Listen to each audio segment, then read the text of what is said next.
चिराग कुरड़िया साहेब police महानिरीक्षक सरहदी range भूज तथा विकास सुंडा साहेब पोलीस अधीक्षक पश्चिम कच्छ ભુજનાઓ દ્વારા સાયબર ક્રાઇમના ગુના અટકાવવા તથા શોધવા અંગેની સૂચના અને માર્ગદર્શન આપવામાં આવેલ તે અનુસંધાને વિકાસ સુંડા સાહેબનાઓએ cyber crime cell Pashchim Kutch ભુજની ટીમને KYC update fraud, loan lottery fraud, unauthorised transaction fraud, job fraud, shopping fraud, આર્મીના નામે ઓએલએક્સ, ફેસબુક એડમાંથી વસ્તુ ખરીદીને લગતા ફ્રોડ જેવા સાયબર ક્રાઇમના બનાવોમાં હંમેશા ભોગ બનનારને તાત્કાલિક મદદરૂપ થવા સૂચના આપેલ, જે અન્વયે લોકલ ક્રાઇમ બ્રાન્ચ પશ્ચિમ કચ્છ ભુજના પોલીસ ઇન્સ્પેક્ટર એસ.એન. ચુડાસમા તથા સાયબર ક્રાઇમ સેલની ટીમ સાયબર ક્રાઇમના ગુના અટકાવવા તથા શોધવા માટે પ્રયત્નશીલ હતા. તે દરમિયાન પોલીસ ઇન્સ્પેક્ટર એસ.એન. ચુડાસમા સાહેબનાઓને ખાનગી રાહે હકીકત મળી કે મૂળ રાજસ્થાનના ઇસમો ભેગા મળી વ્યક્તિના ખોટા એડ્રેસના નામે આધાર કાર્ડ તથા પાન કાર્ડ બનાવી તે તમામ આધાર કાર્ડ, પાન કાર્ડનો ઉપયોગ બેંકમાં ખોટા ખાતા ખોલાવવા માટે કરી ખોટા નામે દુકાનોના બનાવટી એડ્રેસ ઊભા કરી ખોટા દુકાનના એડ્રેસ બનાવી તેના નામે બેંક એકાઉન્ટ ખોલાવી જેમાં સરનામું ખોટું લખાવી તેમજ આ દુકાનો ખોલવા માટે ઉદ્યમ સર્ટી બનાવી તેમજ વીજ લાઇટના બિલ ખોટા બનાવી દુકાનમાં પાર્ટનરશિપ બતાવી જેની નોટરી ખોટી બનાવી આ તમામ ડોક્યુમેન્ટ્સનો ઉપયોગ કરી અલગ અલગ બેંકમાં કરંટ તથા સેવિંગ્સ ખાતા ખોલાવેલ છે. તેમજ આ બેંક ખાતાઓનો ઉપયોગ અલગ અલગ રાજ્યના લોકો સાથે નાણાકીય છેતરપિંડી કરેલ રૂપિયા જમા કરાવવા માટે કરેલ છે. આ રાજસ્થાની વ્યક્તિઓ ભુજમાં મુન્દ્રા રોડ પર આવેલ ભાનુશાલી નગરમાં આવેલ હરિરત્ન બિલ્ડિંગ ફ્લેટ નંબર 203માં રહે છે અને હાલે આ વ્યક્તિ હાજર છે, જે હકીકત આધારે તપાસ કરતા હકીકતવાળી જગ્યાએથી શીશપાલ ઉર્ફે સુભાષ બાબુરામ ધનારામ જાતે બિશ્નોઈ તથા ગોવિંદરામ ઉર્ફે ગોવર્ધનરામ મુન્નારામ કુલારામ બિશ્નોઈ હાજર મળી આવેલ તથા આ રૂમની ઝડપી તપાસ કરતા આ રૂમમાંથી આધાર કાર્ડ્સ, પાન કાર્ડ્સ, અલગ અલગ બેંકની પાસબુક તથા અલગ અલગ બેંકની ચેકબુક, બેંકના એટીએમ કાર્ડ્સ તથા દુકાનદારોના નોટરી કરેલ દસ્તાવેજ તથા લાઇટ બિલ, અલગ અલગ મોબાઈલ ફોન તેમજ એક લેપટોપ અને પેનડ્રાઈવ મળી આવેલ, જેથી આમ હાજર મળી આવેલ બંને ઇસમને યુક્તિ પ્રયુક્તિથી વિશ્વાસમાં લઈ આ શંકાસ્પદ મળી આવેલ આર્ટિકલ બાબતે પૂછપરછ કરતા જણાવ્યું કે આ ફ્લેટમાં અમે અંદાજિત 1.5 મહિનાથી ભાડે રહીએ છીએ અને આ મળી આવેલ આધાર કાર્ડ્સ અમે વ્યક્તિના ખોટા એડ્રેસના નામે આધાર કાર્ડ તથા પાન કાર્ડ બનાવી તે તમામ આધાર કાર્ડ, પાન કાર્ડનો ઉપયોગ બેંકમાં ખોટા ખાતા ખોલાવવા માટે કરી ખોટા નામે દુકાનના બનાવટી એડ્રેસ ઊભા કરી દુકાનના એડ્રેસ બનાવી તેના નામે બેંક એકાઉન્ટ ખોલાવી જેમાં એડ્રેસ, સરનામું ખોટું લખાવી તેમજ આ દુકાન ખોલવા માટે ઉદ્યમ સર્ટી બનાવી વીજ લાઇટના બિલ ખોટા બનાવી દુકાનમાં પાર્ટનરશિપ બતાવી જેની નોટરી ખોટા નામે બનાવી આ તમામ ડોક્યુમેન્ટ્સનો ઉપયોગ કરી અલગ અલગ બેંકમાં કરંટ તથા સેવિંગ ખાતા ખોલાવેલ છે. તેમજ આ બેંક ખાતાઓનો ઉપયોગ અલગ અલગ રાજ્યના લોકો સાથે નાણાકીય છેતરપિંડી કરેલ રૂપિયા જમા કરાવવા માટે કર્યો છે. આ ખાતામાં જમા થતા રૂપિયા અમે ચેકથી ઉપાડી આંગણિયા પેઢીમાં જઈ આંગણિયાથી રૂપિયા રાજસ્થાન મોકલતા હોવાની કબૂલાત આપી,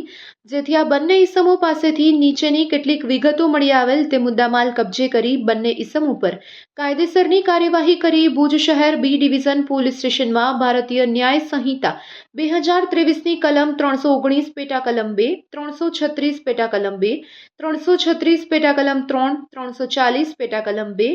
61 પેટા કલમ 1, 3 પેટા કલમ 5 તથા the information technology amendment act સન 2008ની કલમ 66 પેટા કલમ ડી મુજબ ગુનો દાખલ કરાવેલ છે. અટક કરેલ આરોપી શીશપાલ ઉર્ફે સુભાષ બાબુરામ ધનારામ બિશ્નોઈ છે અને આ આરોપી ગુનાહિત ઇતિહાસ પણ ધરાવી રહ્યો છે અને અન્ય એક આરોપી છે ગોવિંદરામ ઉર્ફે ગોવર્ધનરામ મુન્નારામ કુલારામ બિશ્નોઈ છે, જેઓની પાસેથી બેંકના 42 ડેબિટ કાર્ડ, 26 પાસબુક, 47 ચેકબુક, એક લેપટોપ, લેપટોપનું ચાર્જર, 8 મોબાઈલ ફોન, 16 આધાર કાર્ડ, 13 પાન કાર્ડ, એક પેનડ્રાઈવ, 2 નોટરી કરેલ ખોટા મકાનના ભાડા કરારની નકલ, એક ઉદ્યમ સર્ટિફિકેટની નકલ, 2 ખોટી બનાવેલ ઇલેક્ટ્રિક વીજ બિલની નકલ અને 2 અલગ અલગ બેંકના ખાતાની વિગતો અને આ સાથે જ બેંક એકાઉન્ટ આધારે national cyber crime reporting portal પર ચેક કરતા 4 ખાતા બેંક એકાઉન્ટ પર અલગ અલગ 10 રાજ્યમાં 11 ફરિયાદ થયેલ હોવાનું જણાઈ આવેલ, જેમાં 4 બેંક એકાઉન્ટમાં કુલ 21,81,495 રૂપિયા અલગ અલગ સાયબર ફ્રોડ જેમાં cyber arrest, KYC fraud, online job fraud, investment fraud, UPI fraud ફ્રોડના રૂપિયા આરોપીના ખાતામાં સીધા જ જમા થયેલ છે અને કેટલાક રાજ્યમાં એફઆઈઆર પણ રજીસ્ટર થયેલી છે. આમ આ બંને આરોપીને હાલ પકડી પાડવામાં પશ્ચિમ કચ્છ ભુજ લોકલ ક્રાઇમ બ્રાન્ચની ટીમને ખૂબ મોટી સફળતા મળી છે.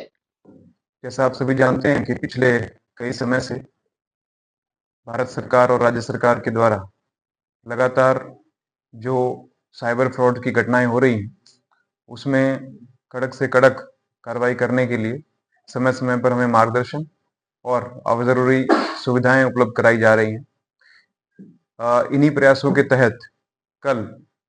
भुज पुलिस को, क्राइम ब्रांच को एक सूचना प्राप्त हुई कि मुंद्रा रोड पर भानुशाली नगर में स्थित हरिरत्न बिल्डिंग के फ्लैट नंबर 203 में कुछ व्यक्तियों के पास बड़ी मात्रा में आधार कार्ड, पैन कार्ड, अन्य दस्तावेज, उद्यम कार्ड और चेकबुक, पासबुक्स आदि उपलब्ध है। तो इस इंटेलिजेंस को एक्शनेबल इंटेलिजेंस में कन्वर्ट करते हुए हमारी टीम ने जब उस स्थान पर रेड किया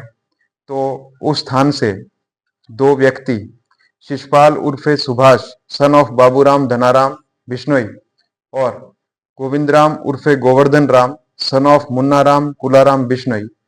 ये मिले और उनके पास बड़ी संख्या में इस तरह के आई कार्ड्स, आधार कार्ड्स, उद्यम कार्ड्स हमें प्राप्त हुए। जो चीजें हमें वहां से प्राप्त हुई वो अलग अलग बैंक के 42 डेबिट कार्ड्स हमें मिले, 42 डेबिट कार्ड मिले, जिसमें द भुज मर्केंटाइल बैंक के 6, राजकोट नागरिक सहकारी बैंक के 3, यूनियन बैंक ऑफ इंडिया के 3, सेंट्रल बैंक ऑफ इंडिया के 5, एचडीएफसी बैंक के 4, बैंक ऑफ इंडिया का 1, इंडसइंड बैंक का 3, कैनरा बैंक के 2, बैंक ऑफ महाराष्ट्र के 3, बैंक ऑफ बड़ौदा के 5, पंजाब एंड सिंध बैंक के 2, आईडीबीआई बैंक के 2, इंडियन ओवरसीज बैंक के 2, एयू स्मॉल फाइनेंस बैंक का 1, ये डेबिट कार्ड्स हमें प्राप्त हुए। 26 पासबुक हमें प्राप्त हुई, ये भी इन्हीं अलग अलग बैंक से संबंधित थी। 47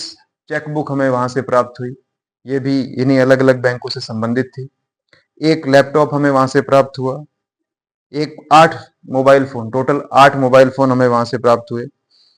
16 आधार कार्ड हमें वहां से प्राप्त हुए, 13 पैन कार्ड्स प्राप्त हुए, एक पेन ड्राइव प्राप्त हुई, मकान के भाड़े करार की नकल 2 प्राप्त हुई और नोटरी करेल दुकान के पार्टनरशिप अंगेना करार ये हमें 3 प्राप्त हुए। उद्यम सर्टी 1 प्राप्त हुआ और एक नकली इलेक्ट्रिक बिल बनाए हुए ये 2 की संख्या में प्राप्त हुए। और दोनों आरोपियों को आगे इन्वेस्टिगेशन करते हुए हमें काफी डिटेल्स प्राप्त हुई हैं, जैसे आरोपियों पर जब हमने नेशनल साइबर क्राइम पोर्टल का यूज किया और इन अकाउंट्स की डिटेल्स प्राप्त की तो जानकारी प्राप्त हुई कि जो साइबर क्राइम हेल्पलाइन है 1930 उसमें इन अकाउंट से संबंधित 11 से ज्यादा फरियाद हुई है और उन सब जगहों पर संपर्क करने पर हमें पता चला ये जानकारी प्राप्त हुई कि ये दोनों आरोपी जो हैं वो पहले भी अपना गुनाहित इतिहास रखते हैं। इसमें शिषपाल बाबूराम बिश्नोई पर लोहावट राजस्थान में सन 2013 में आईपीसी की विभिन्न धाराओं के तहत और पॉक्सो के धारा के तहत एक ऑफेंस रजिस्टर है। फलौदी में राजस्थान में 2014 में राजस्थान परीक्षा अधिनियम का एक गुना दाखिल है, आईटी एक्ट का गुना दाखिल है। जंबा जो कि राजस्थान में, वहां 2013 में आईपीसी के अलग सेक्शंस में गुना रजिस्टर है। फिर वापस फलौदी में आईपीसी की विभिन्न धाराओं के तहत इस पर गुना रजिस्टर है। पुनः फलौदी में आईपीसी और अन्य जो एक्ट है उसमें इन पे गुना रजिस्टर है। भीलवाड़ा में आईटी एक्ट के अंदर इन पे ऑफेंस रजिस्टर हुआ है। पुनः राजस्थान मलार में आईटी एक्ट के डिफरेंट सेक्शंस के तहत इन पे ऑफेंस रजिस्टर हुआ है। मोहनगढ़ में आईपीसी की और आईटी एक्ट की विभिन्न धाराओं के तहत ऑफेंस रजिस्टर हुआ है। फिर सूरतगढ़ में भी आईटी एक्ट और आईपीसी की विभिन्न धाराओं के तहत ऑफेंस रजिस्टर हुआ है। इसके अलावा 2025 में बहरामपुर उड़ीसा में डिजिटल अरेस्ट से संबंधित एक ऑफेंस इन पर रजिस्टर हुआ है बीएनएस की सेक्शंस के तहत। और साइबराबाद तेलंगाना में बीएनएस की और आईटी एक्ट की सेक्शंस के तहत 2025 में इन पे ऑफेंस रजिस्टर हुआ है। तो इतने गुना इन पे रजिस्टर हुए हैं। अब आगे इन्वेस्टिगेशन हमारी जारी है, लेकिन इस केस में मूल बात यह है कि कहीं पर भी जब ऑफेंस रजिस्टर होता है तो इनके द्वारा जो जिन अकाउंट्स में पैसे जमा होते हैं, हमने जो इन्वेस्टिगेशन की उसमें पता चला कि 1,35,00,000 का ट्रांजैक्शंस इन अकाउंट्स में अलग अलग समय पर हुआ है, जिसमें 1,33,00,000 के आसपास जो है पैसा इनके द्वारा विड्रॉ किया गया है। विड्रॉ करवाने के बाद ये इस गैंग से रिलेटेड अन्य व्यक्तियों को ये पैसा भेजने का ये इंट्रोगेशन में दावा कर रहे हैं, जिसकी हम इन्वेस्टिगेशन अभी आगे कर रहे हैं। इसमें मूल बात समझने की यह है कि ये व्यक्ति इस तरह से ज्यादा से ज्यादा संख्या में अकाउंट्स बनवाते हैं, बैंक खाते खुलवाते हैं, और बैंक खाता खुलाते समय ये जो डिटेल सबमिट करते हैं, मोबाइल नंबर किसी और व्यक्ति के नाम पे जिसमें ओटीपी इनके पास आता है, और उसमें किसी और व्यक्ति के एड्रेस की डिटेल्स देते हैं। इससे क्या होता है कि जहां पर भी ऑफेंस रजिस्टर होता है वहां ऑफेंस की इन्वेस्टिगेशन के दौरान जो साइबर की चेन एस्टेब्लिश की जाती है, उस चेन में जब बैंक से डिटेल मांगी जाती है तो बैंक को जो एड्रेस मिलता है और जो मोबाइल नंबर और व्यक्ति मिलता है वो या तो उस स्थान पे होता ही नहीं या वो एग्जिस्ट ही नहीं करता। इस कारण उस केस का इन्वेस्टिगेशन वहीं पे ठप हो जाता है। तो हमारी टीम को सफलता इसलिए मिली क्योंकि ये सभी इन सब अकाउंट्स की डिटेल्स के साथ हमें यहाँ हाजिर मिल गए। हाजिर मिलने के कारण जब हमने इन अकाउंट्स के बारे में तपास की साइबर क्राइम पोर्टल पे, तब हम अलग अलग स्टेट्स की पुलिस का कांटेक्ट करने में सफल हुए, और तब हमें जानकारी प्राप्त हुई कि वो तपास करते हुए इसलिए आगे नहीं बढ़ पा रहे थे क्योंकि उनके पास जो अकाउंट होल्डर की डिटेल्स थी उसमें किसी और की ही विगत थी, जो या तो वहां पे उपलब्ध नहीं था, या ऐसा व्यक्ति एग्जिस्ट नहीं करता था, या ऐसा कोई एड्रेस था ही नहीं। तो उनसे हम संपर्क कर रहे हैं। इसमें उड़ीसा पुलिस से कल ही संपर्क हुआ है। वो उनके वहां डिजिटल अरेस्ट का एक बड़ा मामला रजिस्टर हुआ है, जिसमें आई थिंक 30 से 45 लाख के आसपास का ये मैटर है। तो इनकी एमओ ये थी कि इस तरह से ये किसी एक स्थल पर 2 से 3 महीने रहते हैं, वहां पर बैंक्स में इस तरह के डिटेल्स देकर के ये अपने अकाउंट्स खुलवा लेते हैं, और जैसे जैसे बड़ी संख्या में अकाउंट्स 1930 पर फरियाद के बाद में लगातार फ्रीज होने लगते हैं, तो फिर ये अपना डेस्टिनेशन चेंज कर देते हैं। भुज से भी ये पिछले अगले 5-7 दिनों में यहाँ से निकलने वाले थे, और जैसा इंट्रोगेशन में पता चला कि ये नेक्स्ट डेस्टिनेशन इनका बेंगलुरु होता, और बेंगलुरु में ये इसी तरह की एमओ को यूज करके बड़ी से बड़ी संख्या में ये अकाउंट्स खुलवाते और फिर उन अकाउंट्स का उपयोग करते इस तरह के डिजिटल अरेस्ट के लिए, फ्रॉड कॉल के लिए, विशिंग के लिए, ट्रेडिंग पर्पसेस फ्रॉड के लिए, ऑनलाइन जॉब फ्रॉड के लिए, इन्वेस्टमेंट फ्रॉड के लिए, यूपीआई फ्रॉड के लिए, बिजनेस एंड इन्वेस्टमेंट फ्रॉड के लिए, work from home related fraud के लिए, केवाईसी अपडेट फ्रॉड के लिए। ये सभी हमें डिटेल्स प्राप्त हुई हैं। इसके अलावा भी ये बहुत से मामलों में शामिल हैं जो इंट्रोगेशन में हम धीरे धीरे इनकी डिटेल्स निकाल रहे हैं। ये बैंक्स में शॉप्स की भी फर्जी डिटेल्स दे करके और करंट अकाउंट्स बड़ी संख्या में खुलवाते थे। तो आगे की इन्वेस्टिगेशंस हमारी जारी है, और आगे की इन्वेस्टिगेशंस में इस बात का भी तपास की जाएगी कि किस तरह से इनको इतनी बड़ी संख्या में अकाउंट्स खुलवाने में इतनी मदद मिली। तो उस दिशा में भी हम लोग तपास करने वाले हैं। नहीं, रिकवरी इसलिए नहीं है क्योंकि अभी हमारे पास बहुत इनिशियल स्टेज में अभी हम संपर्क कर रहे हैं उन सभी पुलिस का जहां पर भी 1930 की संबंधित कोई भी फरियाद आई है। जैसा मैंने आपको बताया कि इन अकाउंट्स की डिटेल्स में 1,35,00,000 तक का ट्रांजैक्शन हमें मिला, लेकिन 1,33,00,000 तक विड्रॉ हो चुका है। तो उन पुलिस का हम संपर्क कर रहे हैं, वो आकर हमें जैसे डिटेल्स देंगे उसके बाद हम उनको हैंड ओवर कर देंगे। नहीं, जैसा मैंने आपको बताया कि उसमें जो डिटेल्स इन्होंने दी है वो डिटेल्स रॉन्ग है, मतलब उसमें व्यक्ति अलग है, उसका एड्रेस अलग है, ये कहीं पर भी शामिल नहीं है। जैसे ये किसी भी व्यक्ति का फोटो और उसकी आइडेंटिटी प्रूफ लेकर के उसको यूज करते थे उसके नाम की सिम इश्यू करवाने में, उसके नाम का कार्ड बनवाने में,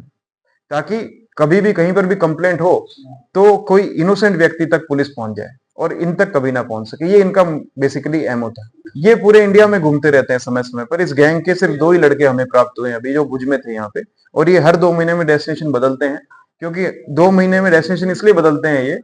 ताकि कोई पुलिस जब पहुंचती है उस स्थान पर, तो एड्रेस भले ही ये किसी और का दे रहे हैं, नाम किसी और का दे रहे हैं, बट उस सिटी में ये रहते हैं, क्योंकि अकाउंट्स वहीं खुलवाते हैं, उसी बैंक में खुलवाते हैं। तो धीरे धीरे ये इनको लगता है कि 2-3 महीने यहाँ एक ही जगह पर रहने से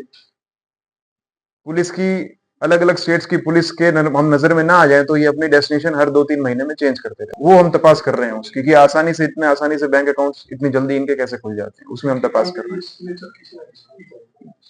यस यस यस, बिल्कुल, वो हम इन्वेस्टिगेशन कर रहे हैं। भाई साहब, कल का ही मामला है, तो नहीं, वो अभी हम लोग इन्वेस्टिगेशन कर रहे हैं। बाकी ये दोनों बिश्नोई राजस्थान के निवासी हैं, अभी तक इतनी डिटेल्स मिली है। बाकी कल रात को ही हमने रेड की है, तो अभी